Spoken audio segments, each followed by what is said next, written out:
nós somente vemos a parte de fora, mas não percebemos que não é somente a questão de uma cirurgia que eu tive que atravessar. Esse não foi o único processo.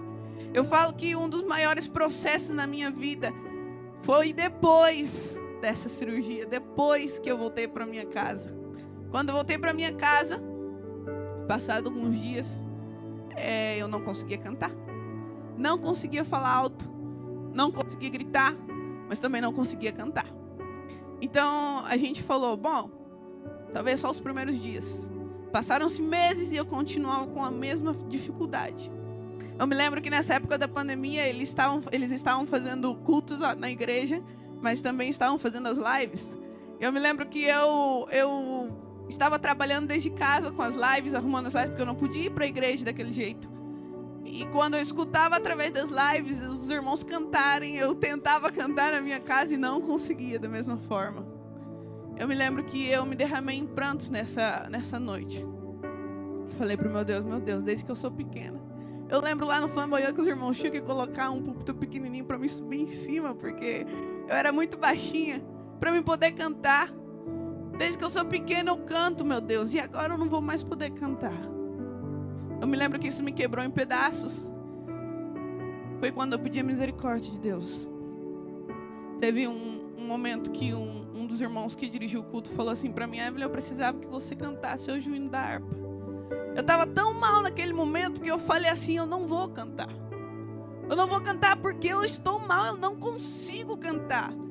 Além da dor que eu sinto na minha garganta pela questão da intubação e da anestesia, eu não consigo cantar. Eu tento, mas eu não consigo, a voz não sai. Ele falou: mas Evelyn, eu preciso que você cante. Quem que eu vou colocar para cantar? Eu falei: não sei, irmão, coloca a sua filha, mas eu não consigo cantar. Eu não estou conseguindo. Não é que eu não quero, é que eu não consigo. Mas eu lembro que quando eu cheguei em casa e fui conversar com a minha mãe, ela falou: ah, é? Se você continuar assim, vai ser meio difícil voltar a cantar. E eu me lembro que foram meses orando a meu Deus, pedindo misericórdia. Até que Ele me ensinou: Evelyn, se você quer voltar a adorar, você vai ter que aprender, primeiramente, a me adorar sem a sua voz. Você vai ter que aprender a ser um verdadeiro adorador sem o seu talento. A entender que quando eu quero trabalhar através do meu Espírito Santo em uma vida, não depende dela, não depende do talento dela, depende da disposição que ela tenha. E foi quando eu tive que entender que eu não precisava da minha voz para adorar a Deus, que eu não era dependente dos meus talentos para adorar a Deus. Eu precisava de um coração disposto para fazê-lo. E eu me lembro que quando eu voltava, eu ainda estava sentado tocando o violão lá na igreja, porque eu não conseguia ficar de pé. Tive que aprender a caminhar tudo de volta, como uma bebê. E eu me lembro que eu estava sentada tocando e eu falava: vou tentar, e uma e outra vez eu tentava, e muitas vezes eu desafinava, os irmãos davam risada de mim. Algumas outras pessoas vieram falar: ah, você mudou sua voz, o que está acontecendo? E eu sei que eu tentei uma vez, tentei outras vezes, eu falei assim: eu vou conseguir, porque o meu Deus vai restaurar. Eu sei que a promessa que Ele tem na minha vida não vai ficar nisto. Eu sei que Deus tem grandes coisas para fazer através da minha voz. E eu não conseguia nem pregar, irmão, porque quando eu ia pregar eu não conseguia levantar a voz. Então eu falei: não, meu Deus, eu sei que isso não é o que o Senhor tem preparado para mim. Eu sei que o Senhor tem uma restauração preparada para a minha vida. Então eu estou aqui, trabalhe em meu ser e me faça uma verdadeira adoradora. E foi quando eu tive que aprender a adorar a Deus. E foi quando eu vi que Deus começou a trabalhar na minha voz. Depois de meses, eu consegui cantar um pouquinho melhor. Ainda estou recuperando minha voz.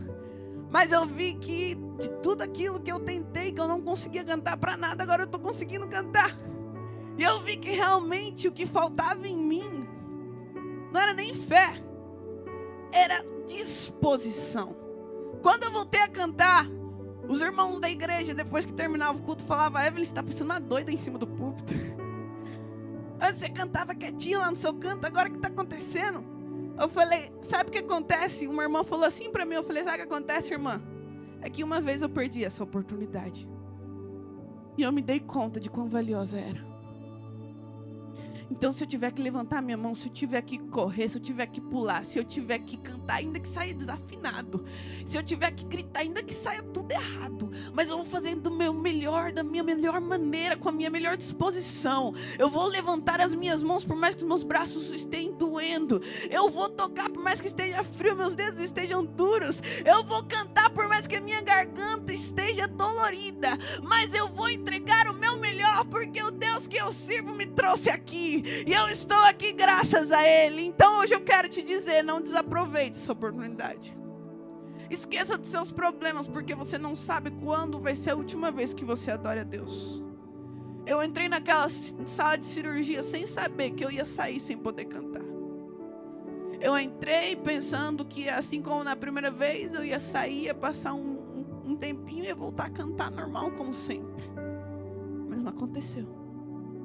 Então eu falei para a irmã, eu não sei se amanhã eu vou ter a mesma oportunidade. Então eu vou aproveitar.